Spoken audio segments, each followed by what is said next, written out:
waa meel cidla ah oo xeebaha Baraasiil ku taalla, laakiin quruxdeeda dabiiciga ah waxay qarinaysaa sir weyn.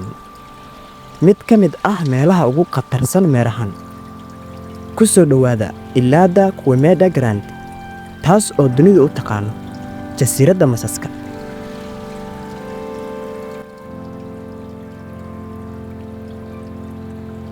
Waa jasiirad yar oo cabbirkeedu yahay qiyaastii 43 hektar. Balse cabbirku ma ahan mid sheegaya halista dhabta ah ee halkan ka jirta. Meel kasta oo aad cagta dhigto waxaad taagan tahay bartamaha boqortooyada Maska. Masas aan caadi ahayn oo aan laga helin meel kale oo dunida ka mid ah.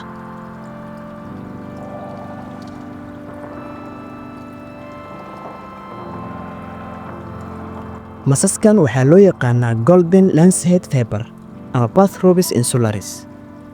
Waa mas sun leh. Sunta uu leeyahay waxay si degdeg ah u burburisaa unugyada jirka, waxayna sababtaa dhimasho in ka yar saacad haddii aan la helin daawo degdeg ah. Waxaa la rumaysan yahay in qiyaastii mas walba uu leeyahay sun ku filan inuu dilo dhowr qof.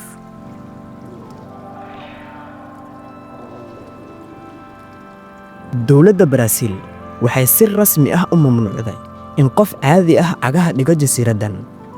Waxaa loo oggol yahay oo keliya cilmi-baarayaal si gaar ah u tababaran. Xitaa cilmi-baarayaashu waxay jasiiraddan u geli karaan si aad u taxaddar badan, oo ay haystaan fasax gaar ah iyo qalab difaac. Wax kasta oo lagu sameeyo halkan waa mid taxaddar leh, sidoo kalena cilmiyeysan. Si kasta oo ay u tababaran yihiin, waxa ay la kulmaan khatar maalin kasta oo ay jasiiraddan cagaha dhigaan.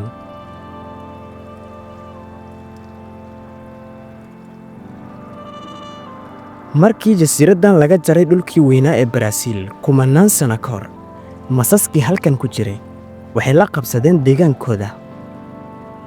Waxay leeyihiin awood ugaarsi oo heer sare ah. Suntooda ayaa sii xoogaysatay si ay u dilaan shimbiraha hawada ku socda ka hor intaysan baxsan.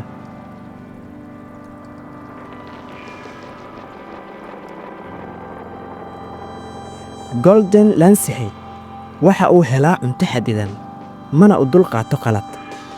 Hal qaniinyo ayaa ku filan inay joojiso wadnaha xayawaanka. Halkan waxaa ka dhashay mid ka mid ah masaska ugu halista badan dunida.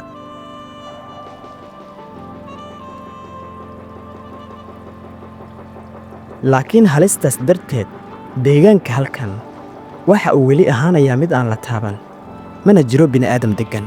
Dhirtuna waa mid dabiici ah oo aan la jarin. Dhab ahaantii halistu waxay ilaalisay deegaanka.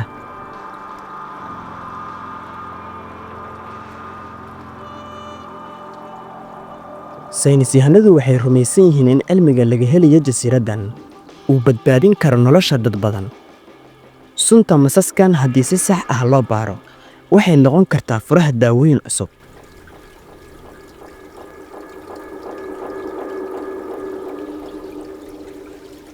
Jasiiradda Masaska, inkastoo ay tahay meel cabsi leh, haddana jasiiraddani waa tusaale nool oo muujinaya sida dhulka dabiiciga u noqon karo mid isku mar qurux badan, haddana khatar leh.